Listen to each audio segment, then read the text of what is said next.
Hello, how are you? कैसे हैं आप सब? होप सब अच्छे ही होंगे। अब तक हमने जो किया है प्रीवियस वीडियो में वो क्या था, कैपिटल स्ट्रक्चर के रिगार्डिंग कि कैपिटल स्ट्रक्चर क्या होता है, उसकी थ्योरीज क्या होती है। तो कैपिटल स्ट्रक्चर में हम NI approach, NOI approach, traditional approach और एमएम अप्रोच के बारे में पढ़ चुके हैं। अब कुछ इंपॉर्टेंट आप बोल सकते हो, कभी कभार इसमें से क्वेश्चन आ जाता है तो उसके रिगार्डिंग हम पढ़ने वाले हैं। टोटल हम करेंगे यहाँ पर आज 6 थ्योरीज के बारे में हम पढ़ेंगे, जिसमें से पहली है पिकिंग ऑर्डर थ्योरी। ये दी थी मेयर्स एंड मजरूफ ने 1984 में। पिकिंग ऑर्डर इनके पिक करना, जो फाइनेंशियल मैनेजर होता है उसको अपने इन्वेस्टमेंट करने के लिए, चाहे वो शॉर्ट टर्म करे चाहे लॉन्ग टर्म करे, तो उसके लिए सोर्स चाहिए, पैसा चाहिए। अब जो पैसा लेके आएगा तो प्रेफरेंस देगा कि पहले इक्विटी से लेके आए, या जो बिजनेस के अंदर रिटेन है प्रॉफिट उससे ले, या फिर डेब्ट से ले, प्रेफरेंस से ले। तो इसी थ्योरी में यही बताया गया है कि प्रेफरेंस इसको कैसे देगा फाइनेंशियल मैनेजर। तो देखिए, सबसे पहले इसके अंदर हम क्या करते हैं, इसके अंदर फाइनेंशियल मैनेजर सबसे पहले जो पैसे लेके आएगा बाहर से कंपनी के अंदर, तो उसका एक प्रेफरेंस, एक ऑर्डर दे रखा है। ऑर्डर में सबसे पहले उसको पैसे लेके आने पड़ेंगे, जो उसके पास रिटेन प्रॉफिट है वहां से उसका यूज करेगा। रिटेन प्रॉफिट, इनके जो प्रॉफिट है बिजनेस के अंदर सबसे पहले उसका यूज करेगा कहीं इन्वेस्टमेंट करने के लिए। सेकंड वन, इसके बाद अगर डेब्ट है तो डेब्ट का यूज करेगा, डेब्ट का यूज करेगा। इसके बाद थर्ड वन, अगर कहीं से प्रेफरेंस है तो वो प्रेफरेंस का यूज करेगा। प्रेफरेंस से डिवेंचर होल्डर बोल दो, प्रेफरेंस शेयर बोल दो, आप वहां से यूज करेगा इसका। फोर्थ वन, अगर डेब्ट और इक्विटी है तो वो इक्विटी का डेब्ट और इक्विटी का यूज करेगा। फिर अगर यानी कि हाइब्रिड है, क्या है ये? हाइब्रिड। अगर मिक्सचर है कि भी 10 साल तक तो वो डिवेंचर होल्डर रहेंगे, 10 साल के बाद वो इक्विटी में कन्वर्ट हो जाएंगे, तो इसका यूज करेगा। और सबसे लास्ट में यूज करेगा किसका? इक्विटी का। किसका यूज करेगा? इक्विटी का यूज करेगा। अब ये दे रखा था इसका ऑर्डर, तो आपको ये ऑर्डर ही याद रखना है। किसने दिया था? मेयर्स ने दिया था। कब दिया था? 1984 में। तो सबसे पहले अगर इन्वेस्टमेंट करनी है तो कहां से पैसे लेके आएगा? रिटेन अर्निंग से, फिर डेब्ट से, फिर प्रेफरेंस से, और फिर आपका डेब्ट या इक्विटी से पैसे लेंगे। सबसे लास्ट में इक्विटी से पैसे लेके आएगा। अब रीजन ये है कि सर ऐसा क्यों होता है, तो अगर हमने इसका रीजन पढ़ लिया तो अपनी थ्योरी भी कंप्लीट हो जाएगी। इसका रीजन देखिए क्या कुछ दे रखा है। इसके रीजन के पीछे इसने बोला है कि एसिमेट्रिक इंफॉर्मेशन, जो मैनेजर होता है फर्म का या फाइनेंशियल मैनेजर, फाइनेंशियल मैनेजर, इसके पास ना कुछ एक्स्ट्रा इंफॉर्मेशन होती है। क्या होती है? एक्स्ट्रा इंफॉर्मेशन, जिसको हम बोलते हैं एसिमेट्रिकल इंफॉर्मेशन।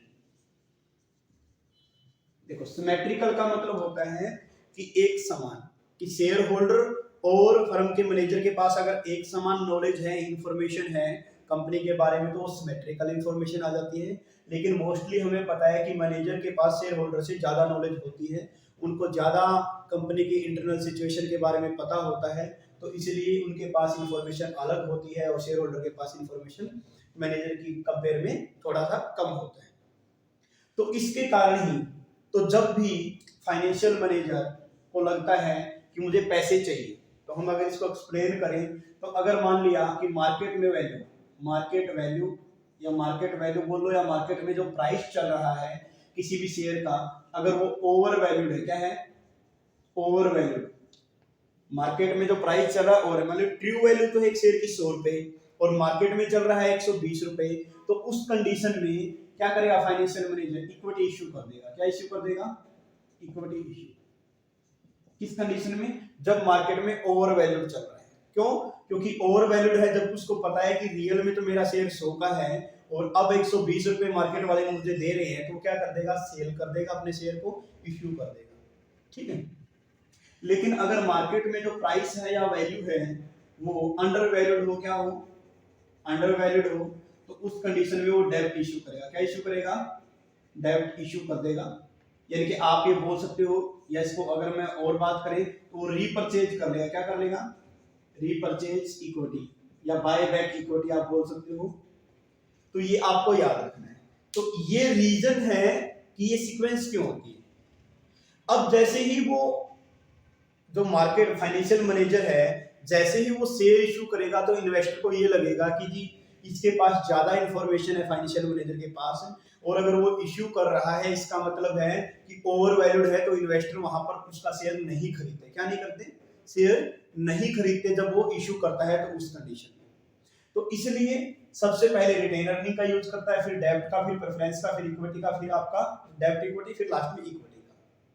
ठीक है। अब यही जो इंफॉर्मेशन है जो हम आगे पढ़ने वाले हैं, 5-6 थ्योरी पढ़ेंगे हम टोटल, तो वो सारी की सारी इसी बेस पर है सारा इंफॉर्मेशन, इस बेस पर कि मार्केट में प्राइस क्या है। ओवर वैल्यूड है तो आपको ये याद रखना है मोटा मोटी कि अगर ओवर वैल्यूड है, मार्केट में प्राइस ज्यादा चल रहा है, रियल में उसका 100 रुपए है, फाइनेंशियल मैनेजर को पता है कि जो मेरे शेयर का प्राइस है वो 100 रुपए ही है, लेकिन मार्केट में 120 चल रहा है, तो क्या करेगा? और शेयर इश्यू कर देगा, क्योंकि 120 रुपए मिल रही है उसको। तो आपको ये ध्यान रखना है। और ये सब इसको क्या बोलते हैं कि जब मैनेजर के पास अलग इंफॉर्मेशन हो और इन्वेस्टर या शेयर होल्डर के पास अलग इंफॉर्मेशन, तो उसको एसिमेट्रिक इंफॉर्मेशन बोलते हैं। तो ये था आपको छोटा सा टॉपिक अपना, पिकिंग ऑर्डर थ्योरी होता क्या है, प्रेफरेंस दिए जाते हैं, तो आपको ये याद रखना है। ठीक है।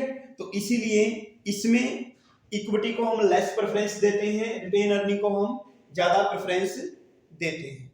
ठीक है। और क्यों होता है? इसलिए क्योंकि इन्वेस्टर ये सोचते हैं कि फाइनेंशियल मैनेजर के पास ज्यादा इंफॉर्मेशन है, इसलिए जब वो फाइनेंशियल मैनेजर इक्विटी इश्यू करता है तो लोग उसको खरीदते नहीं। तो ये याद रखना है इस पॉइंट ऑफ व्यू से। अगर ये वाला टॉपिक आपको कम समझ में आया, फिर इसको हम आगे जो नेक्स्ट थ्योरी पढ़ेंगे वहां एक्सप्लेन कर देंगे, लेकिन आपको ये सीक्वेंस याद रखना है। पेपर पॉइंट ऑफ व्यू से मोस्ट इंपॉर्टेंट है कि इनकी सीरीज दे देगा और फिर बोल देगा कि पिकिंग ऑर्डर थ्योरी के थ्योरी को अरेंज कीजिए, तो इसको अरेंज ऐसे ही आपको करना है। तो नेक्स्ट थ्योरी इसी के साथ हम पढ़ते हैं, ट्रेड ऑफ थ्योरी या financial distress theory.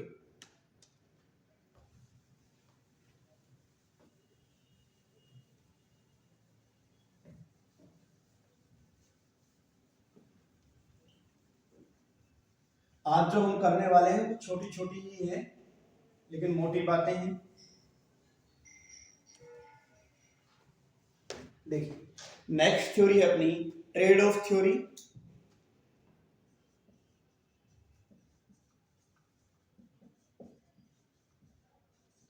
Trade off theory and financial distress, financial distress cost. Trade off का मतलब था बैलेंसिंग करना, यानी कि इक्विलिब्रियम की कंडीशन होती है, उसको हम ट्रेड ऑफ बोल देते हैं। यानी कि जहां पर ना तो प्रॉफिट होता ना लॉस होता, जो फाइनेंशियल मैनेजर होता है या इन्वेस्टर होता है वो इंडिफरेंस पॉइंट पे होता है, वो कोई भी डिसीजन ले सकता है। ठीक है। तो यहां पर हम पढ़ने वाले हैं ट्रेड ऑफ थ्योरी के बारे में। ट्रेड ऑफ थ्योरी जो दी थी वो दी थी क्राउस और लिटन जब बर्गर, तो ये दी थी given by Kraus and lit जन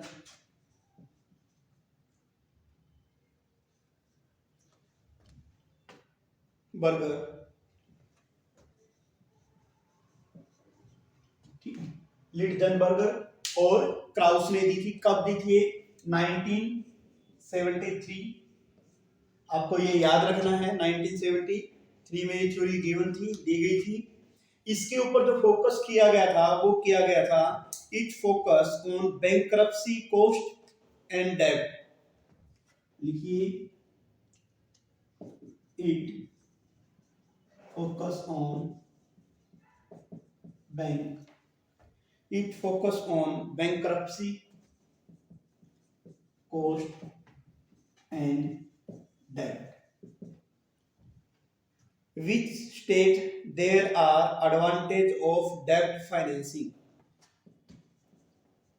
which state there are advantage to debt financing।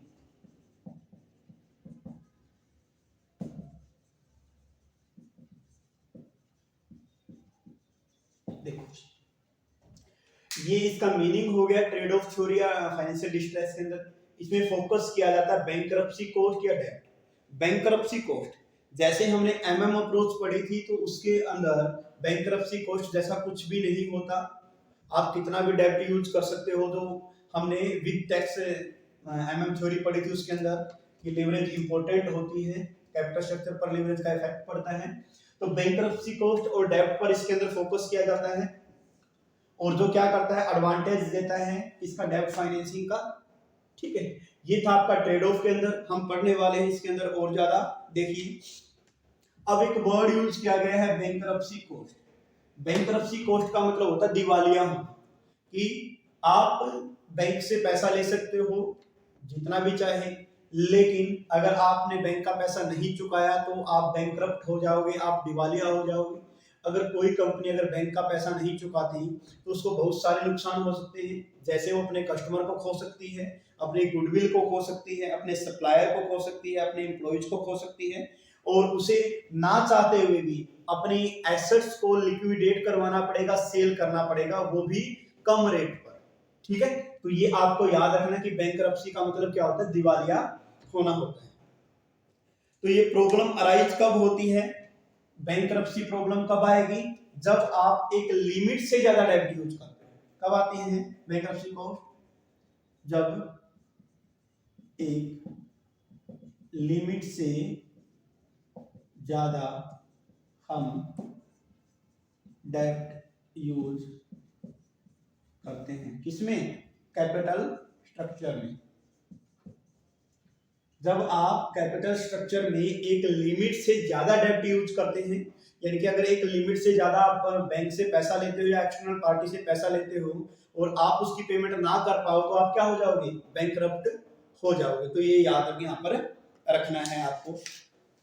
इसके अलावा कैपिटल स्ट्रक्चर जो हम बात किए, कैपिटल स्ट्रक्चर में हम क्या क्या लेते हैं जी, इसके अंदर हम लेते हैं इक्विटी प्लस डेब्ट। ठीक है, अब इक्विटी कितना ले, डेब्ट कितना ले।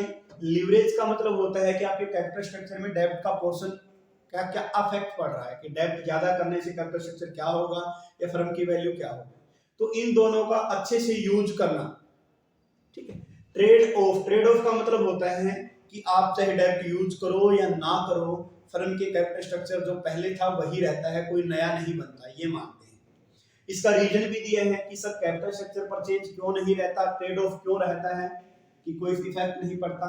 इसने रीजन दिया है कि अगर आप डेब्ट का यूज कर रहे हो तो आपको टैक्स शील्ड में बेनिफिट मिलता है, यानी कि जो टैक्स स्लाइड होता है, यानी कि टैक्स शील्ड में आपको बेनिफिट मिलेगा। लेकिन इसके साथ साथ फाइनेंशियल डिस्ट्रेस कॉस्ट भी बढ़ जाएगी। क्या बढ़ जाएगी, फाइनेंशियल डिस्ट्रेस कॉस्ट। ये क्या होती है जी, ड्यू टू डेब्ट यूज। यानी कि अगर आप ज्यादा डेब्ट का यूज करोगे तो ठीक है, टैक्स में बेनिफिट मिलेगा, ये हो गया आपके लिए बेनिफिट। क्या हो गया, बेनिफिट किसी फर्म के लिए। लेकिन अगर आपने एक लिमिट से ज्यादा बाहर से पैसा ले लिया तो आपके ऊपर खतरा रहता है किसका, बैंकरप्सी का। किसका खतरा रहता है, बैंकरप्सी का, कि आप दिवालिया हो जाओगे अगर उसने एकदम से सारा पैसा मांग लिया तो यहाँ पर क्या होता है, बेनिफिट बराबर हो जाता है किसके, कॉस्ट के। और इसी को हम क्या बोलते हैं, ट्रेड ऑफ। क्या बोलते हैं इसी को, ट्रेड ऑफ या बैलेंसिंग या इक्विलिब्रियम, ये हम बोल सकते हैं। ठीक है, तो इसका मतलब ये बता रखा है भी डेब्ट का आप यूज करो या ना करो कोई इफेक्ट नहीं पड़ता ज्यादा, एक लिमिट तक इफेक्ट पड़ता है लेकिन उसके बाद नहीं पड़ता। रीजन दे रखा है कि टैक्स से जितना ज्यादा आप डेब्ट का यूज बढ़ाओगे टैक्स में छूट मिलती जाएगी, लेकिन साथ ही साथ आपको खतरा भी होता चला जाएगा बैंकरप्सी होने का। ये था आपका ट्रेड ऑफ थ्योरी। तो मोस्ट इंपोर्टेंट है, ये आपको याद रखना है ट्रेड ऑफ क्या होता है।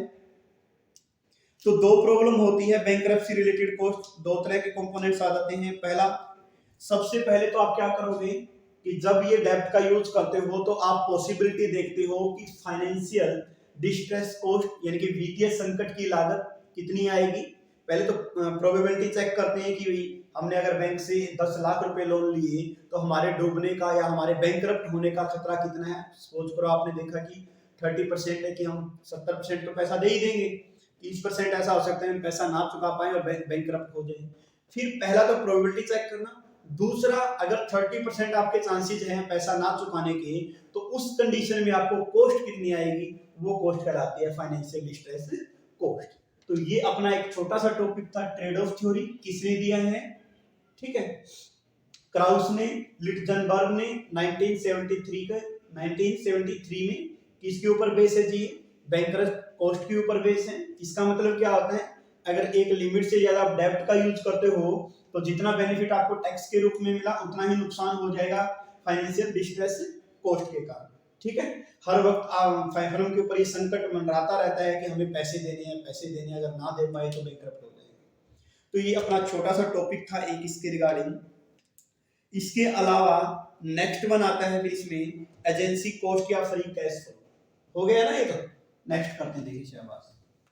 एजेंसी कॉस्ट या फिर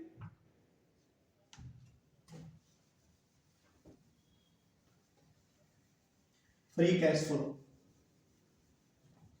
तो छोटे छोटे टॉपिक हैं लेकिन अच्छे टॉपिक हैं, एक दो क्वेश्चन आ ही जाता है कभी कभार। तो आज इन थ्योरी के साथ ही अपना कैपिटल स्ट्रक्चर का कंप्लीट हो जाएगा टॉपिक। तो अगर आपको कुछ डाउट वगैरह है तो आप कमेंट सेक्शन में बता सकते हैं।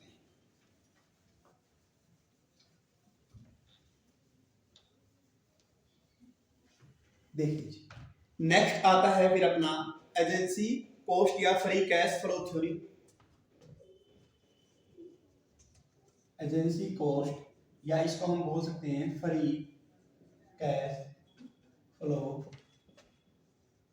Theory. Agency cost, agency problem बोल लो या कॉस्ट बोल लो, ये कब होती है, जब मैनेजर एंड शेयर होल्डर के ऑब्जेक्टिव अलग अलग हो। जब मैनेजर ऑब्जेक्टिव कि वो मैनेजर क्या चाहते हैं और शेयर होल्डर क्या चाहते हैं। हो सकता है कि शेयर होल्डर चाहते हो कि हमें ज्यादा से ज्यादा डिविडेंड मिले, हर साल रेगुलर डिविडेंड मिले, चाहे प्रॉफिट कम हो या ज्यादा हो। जबकि फाइनेंशियल मैनेजर चाहते हैं कि हमें फर्म का एक्सपेंशन करना है, तो हम चाहते हैं कि डिविडेंड कम से कम दे। अब रीजन ही आता है सर ये प्रॉब्लम होती कब एजेंसी वाली। तो इसका लॉजिक क्या है, ये प्रॉब्लम तब होती है जब आपके पास, जब फाइनेंशियल मैनेजर के पास डिस्पोजेबल प्रॉफिट एक्सेसिव हो,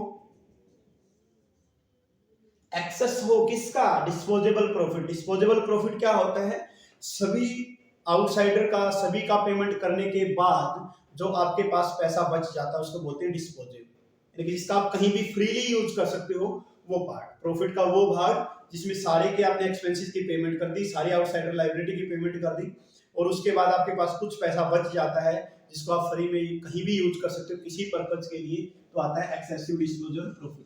अगर फाइनेंशियल मैनेजर के पास सारी लायबिलिटी की पेमेंट करने के बाद भी कुछ प्रॉफिट बच जाता है तो शेयर होल्डर चाहते हैं कि हमें मिले सारा का सारा डिविडेंड के रूप में।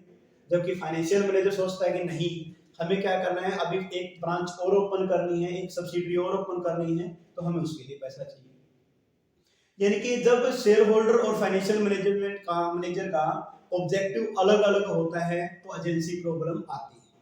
तो उस कंडीशन में क्या करते हैं कि शेयर होल्डर,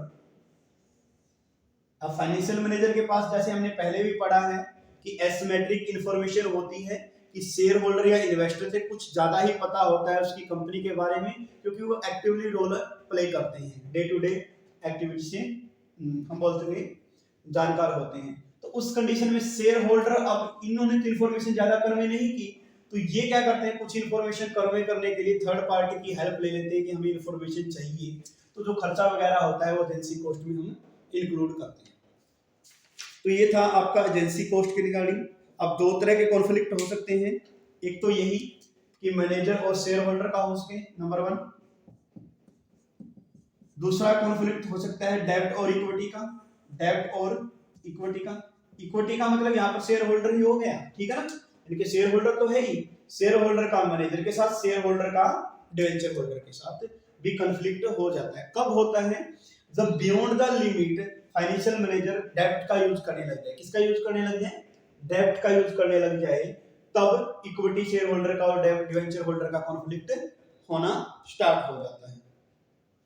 ठीक है, तो ये आपको याद रखना है कि एजेंसी कॉस्ट क्या होती है और इसको हम कैसे दूर कर सकते हैं जी। इसको हम कैसे दूर कर सकते हैं, तो इसने बोला कि हाई लिवरेज रेशियो हेल्प करती हैं इस एजेंसी कॉस्ट को दूर करने के लिए। किसमें, जैसे ये हो गया मैनेजर और आपका शेयर होल्डर, तो इस कंडीशन में क्या करना चाहिए, यानी कि हम बोल सकते हैं कि डेब्ट का ज्यादा यूज करना चाहिए। क्या करना चाहिए, डेब्ट का ज्यादा यूज करना चाहिए। क्यों, क्योंकि अगर आप डेब्ट का ज्यादा यूज करोगे तो जो डिस्पोजेबल प्रॉफिट है वो ज्यादा से ज्यादा पार्ट आप डेब्ट को ही दे दोगे, फिर फाइनेंशियल मैनेजर के पास बचेगा कुछ ही प्रॉफिट। फिर वो शेयर होल्डर जो होते हैं वो ज्यादा इसके ऊपर प्रेशर नहीं डालते मैनेजर के ऊपर कि आपके पास तो इतना एक्सेसिव प्रॉफिट है फिर भी आप हमें ज्यादा डिविडेंड नहीं दे रहे। जब फाइनेंशियल मैनेजर जो कमाएगा उसमें से मोस्टली पार्ट डेब्ट को दे देगा, तो फिर ये ज्यादा उसके ऊपर फोर्स नहीं करेंगे।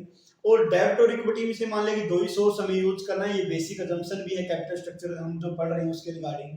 तो अगर आप जितना प्रॉफिट मान ले 100 रुपए प्रॉफिट कमाया, 70 रुपए आपने डेब्ट को दे दिया, 30 रुपया बचा वो किसको दे दोगे, इक्विटी शेयर होल्डर को दे दोगे। ठीक है, तो यहाँ पर क्या करना, जब फाइनेंशियल मैनेजर और शेयर होल्डर के ऑब्जेक्टिव अलग अलग हो तो फाइनेंशियल मैनेजर को डेब्ट ज्यादा इश्यू कर देने चाहिए, इनका प्रॉब्लम सोल्व हो जाएगा। और जब बात करते हैं इक्विटी और डेब्ट इनके बीच में प्रॉब्लम हो, तब फाइनेंशियल मैनेजर को इनको डिविडेंड भी देना चाहिए, स्टेबल डिविडेंड की पॉलिसी अपनानी चाहिए और इनका जो इंटरेस्ट है वो देते रहें। मतलब आप ये बोल सकते हो कि उनको रेगुलर डिविडेंड मिलना चाहिए, तभी ये प्रॉब्लम सोल्व हो पाएगी। ये याद रखना, इनका इंटरेस्ट आप दो और उसको रेगुलर डिविडेंड दे दो। तो यहाँ पर आप डिविडेंड कम भी दे सकते हो, लेकिन यहाँ पर अगर डेब्ट इक्विटी का चल रहा है सिस्टम तो आपको डिविडेंड देना पड़ेगा रेगुलरली, ये आपको याद रखना है। ठीक है, नेक्स्ट वन, अगर मान ले कि कॉन्फ्लिक्ट फिर भी बना रहता है शेयर होल्डर का मैनेजर के साथ, तो मैनेजर अगर कैपिटल मार्केट से पैसा लेके आएगा, किससे लेके आएगा, कैपिटल मार्केट से अगर वो पैसा लेके आएगा तो वो ट्रांसपेरेंट वे में लेके आना चाहिए उसको, यानी कि जो जिस सोर्स से वो पैसा लेके आए तो पहले इक्विटी शेयर होल्डर की परमिशन ले ले या उनसे कंसल्ट कर ले, ठीक है, तभी वो पैसा लेके आ सकता है। तो एजेंसी कॉस्ट क्या होता है, अगर ओवरऑल बात करें शेयर होल्डर और मैनेजर के बीच में इंफॉर्मेशन को लेकर या डिस्पोजेबल प्रॉफिट के डिस्ट्रीब्यूशन को लेकर जो कॉन्फ्लिक्ट होता है वो एजेंसी कॉस्ट कहलाता है। तो शेयर होल्डर क्या करेंगे, मैनेजर इंफॉर्मेशन नहीं देगा तो आउटसाइडर सोर्स की हेल्प से इंफॉर्मेशन लेने की कोशिश करेंगे और जो कॉस्ट आती है फिर उसको एजेंसी कॉस्ट हम बोलते हैं। हो जाएगा, तो ये था आपका एजेंसी कॉस्ट या free cash flow theory. Free cash flow, देखो फ्री कैश फ्लो ये कितना बचा हुआ आपके पास, जो एक्सेसिव है वही हम यूज करें फ्री कैश फ्लो के रिगार्डिंग। नेक्स्ट वन इसके अंदर बात आती है कि सिग्नलिंग थ्योरी। नेक्स्ट थ्योरी कौन सी है, सिग्नलिंग थ्योरी। आ रहा समझ में कुछ,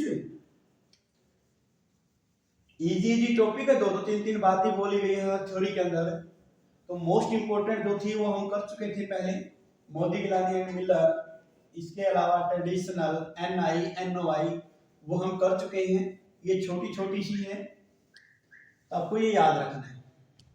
नेक्स्ट वन आती है सिग्नलिंग थ्योरी।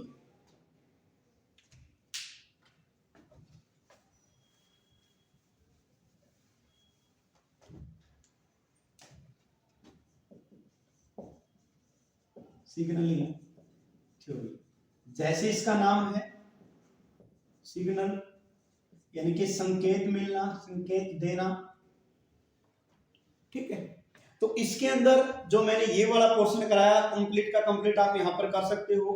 ये किसने दी थी, ये दी थी रोस ने, कब दी थी, 1973 में, बाय रोस 1977 में। तो मैंने इन थ्योरी के हर किसी के राइटर के नाम, आपको ऑथर के नाम लिखवाए, साथ में कब दिया ईयर, वो ईयर भी लिखवाया है। तो अगर क्रॉस मैचिंग में आ भी जाए तो आप कर सकते हो कि जी पिकिंग ऑर्डर थ्योरी किसने दी थी, ट्रेड ऑफ थ्योरी किसने दी थी, ठीक है। और ये एजेंसी कॉस्ट वगैरह ये सब आपको याद रख लेना, जो जो नाम दे रखे हैं आपको मिल जाएंगे नोट्स के अंदर भी, तो वो पढ़ लेना। इसमें क्या है, it is based on the assumption that information is not equally available to all the party at same time। लिखिए क्या है, it is based on the assumption, ये किस assumption के ऊपर बेस है, information is that information is not equally available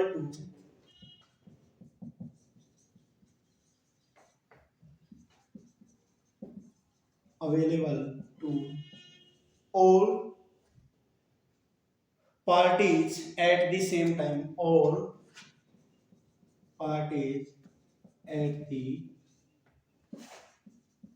same time, यानी कि एक ही टाइम पर सबको एक सी इंफॉर्मेशन नहीं होती। सबसे ज्यादा इंफॉर्मेशन मैनेजर के पास होती है, फिर आप बोल सकते हो कि शेयर होल्डर के पास आप बोल सकते हो, वो भी जो एग्जिस्टिंग है पुराने हैं उनके पास ज्यादा इंफॉर्मेशन होती है, जो नए शेयर होल्डर्स के पास होते हैं उसके पास कम इंफॉर्मेशन होती है। तो यानी कि यहाँ पर भी अगर हम बात करें सारा का सारा सिग्नलिंग थ्योरी में क्या है कि फाइनेंशियल मैनेजर के पास भी कुछ अलग इंफॉर्मेशन होती है, क्योंकि हर पार्टी के पास अलग अलग इंफॉर्मेशन होती है। इंप्लॉयज के पास अलग इंफॉर्मेशन है, सप्लायर के पास अलग है, शेयर होल्डर के पास अलग है, मैनेजर के पास अलग है।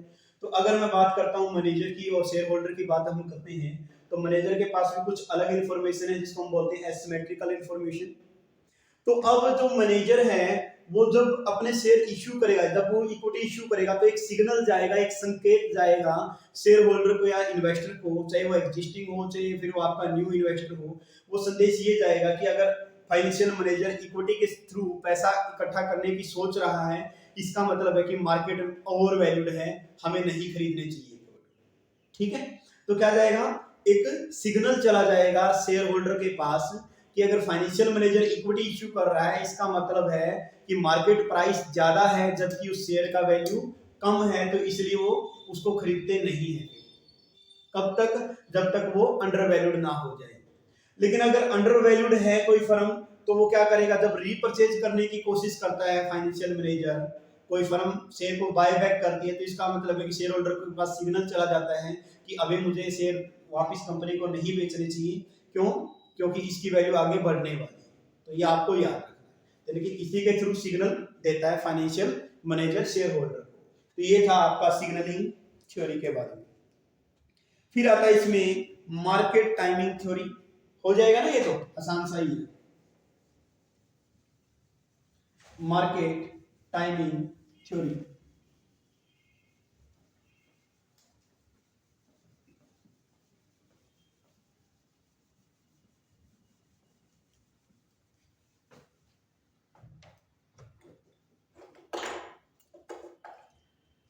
मार्केट टाइमिंग थ्योरी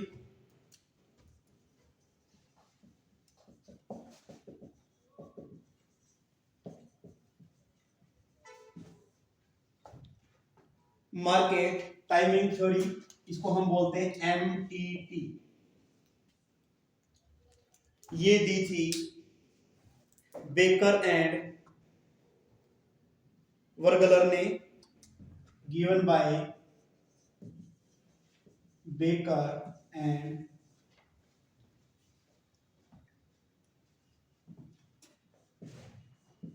वर्गलर ने। कब दी थी ये दी थी 2002 में। कब दी थी, 2002 में, 2002 में ये थ्योरी दी गई थी।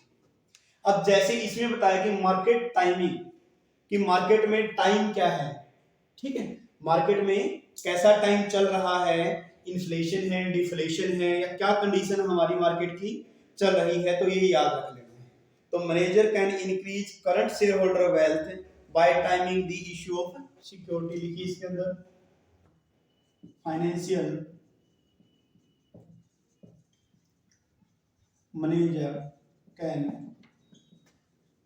Increase current shareholder wealth, current shareholder wealth by timing the issue of security, by timing the issue of security।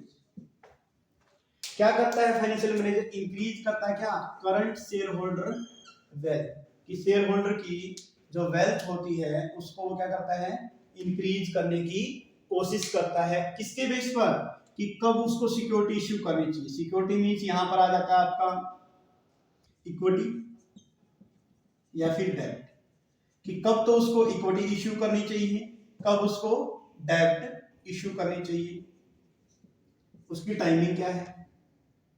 Timing में फिर वही, अगर महंगाई यानी कि बूम की कंडीशन है, या अगर हम इसको सिंपल अगर उसी से रिलेट करूं तो ओवर वैल्यूड है या फिर अंडर वैल्यूड है। ओवर वैल्यूड है या फिर अंडर वैल्यूड है। अगर ओवर वैल्यूड है तो इक्विटी इश्यू करेगा, क्या इश्यू करेगा, इक्विटी। और अगर अंडर वैल्यूड है तो डेब्ट इश्यू करेगा, क्या इश्यू करेगा, डेब्ट।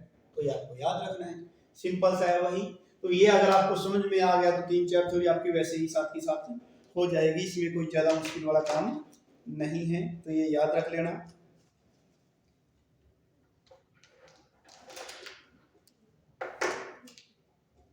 नेक्स्ट वन देखिए, इसके बाद और क्या कुछ दे रखा है।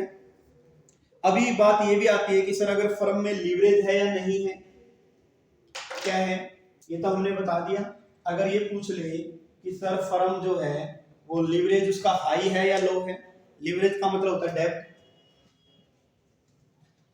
लीवरेज फर्म की अगर हम बात करते हैं तो एक हो सकता है लो लीवरेज फर्म हो। लो लीवरेज का मतलब होता है इक्विटी का ज्यादा यूज करना, डेब्ट का कम यूज, सॉरी डेब्ट का कम यूज करना, इक्विटी का ज्यादा यूज। यानी कि अगर 30% डेब्ट है और 70% इक्विटी से पैसा लिए हैं तो लो लीवरेज फर्म।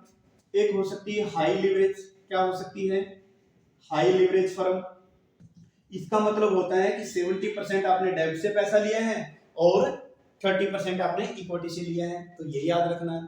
तो अगर लो लीवरेज फर्म है तो वो पैसा कलेक्ट करेगी किससे, मार्केट वैल्यू हाई होगी तब। राइज फंड्स व्हेन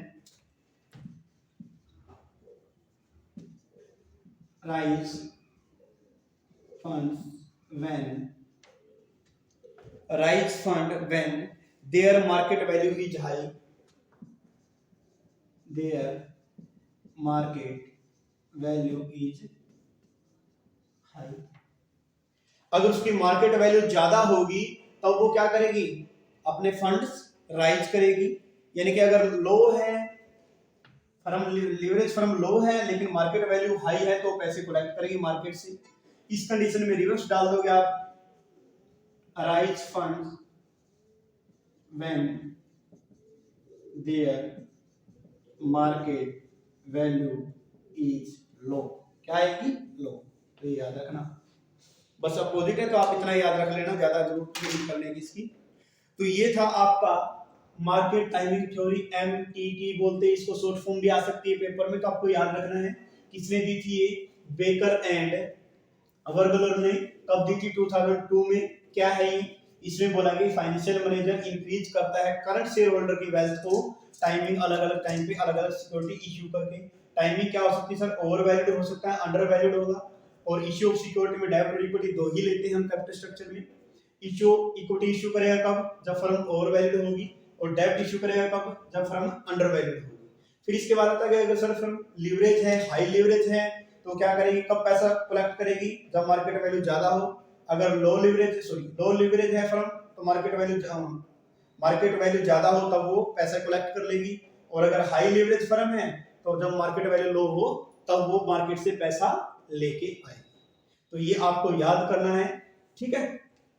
तो राइज फंड का मतलब होता है डेब्ट या इक्विटी इश्यू करना। कब इश्यू करेगी, जब मार्केट वैल्यू कम हो तब इश्यू करती है, ये याद रख लेना। और लास्ट टॉपिक आता है या लास्ट थ्योरी अपनी इसके अंदर आती है ऑर्गेनाइजेशनल लाइफ साइकिल थ्योरी या लाइफ साइकिल थ्योरी हम इसको बोल सकते हैं। तो इसी के साथ हमारी जो लास्ट थ्योरी है वो भी हम कर लेते हैं, life stage theory. Next heading डालिए,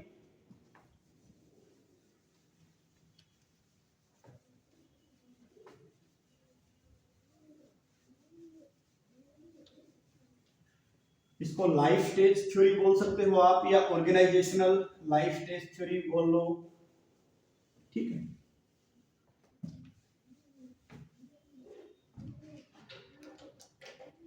लाइफ स्टेज थ्योरी